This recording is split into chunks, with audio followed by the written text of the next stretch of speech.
James ক্যামেরনের বহুল প্রতীক্ষিত Avatar fire and ash ইতিমধ্যে সাংবাদিক ও সমালোচকদের জন্য প্রদর্শিত হয়েছে।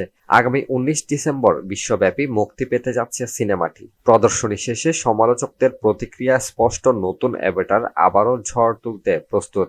সমালোচক কোর্টনি হাওয়ার্ড বলেছেন, অ্যাভাটার 3 মনে করিয়ে দেয় কেন সিনেমা হলে গিয়ে সিনেমা দেখা জরুরি। সিরিজের নতুন কিস্তিটি আগের কিছুর পুনরাবৃত্তি নয়, এটি একদম নতুন অনুভূতি। জেমস ক্যামেরনের কাজ এখনও দুর্দান্ত।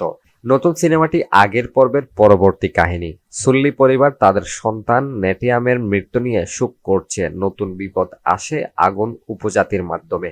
সিনেমার প্রধান চরিত্রে থাকছেন স্যাম ওয়ার্থিংটন, জো সেলদানা, সিগ্রনি উইভার, স্টিফেন ল্যাং এবং কেট উইন্সলেট। জেমস ক্যামেরন জানিয়েছে, এই সিনেমায় ব্যবসায়িক সাফল্যের উপর নির্ভর করছে অ্যাভাটার সিরিজের ভবিষ্যৎ। মূল অ্যাভাটার সর্বকালের সবচেয়ে বেশি আয় করা সিনেমা। এরপরের ছবিটি ভালো আয় করলেও প্রথমটির রেকর্ড ভাঙতে পারেনি। নির্মাতা প্রত্যাশা করছেন তৃতীয় কিস্তি দিয়ে বাজিমাত করবেন তিনি।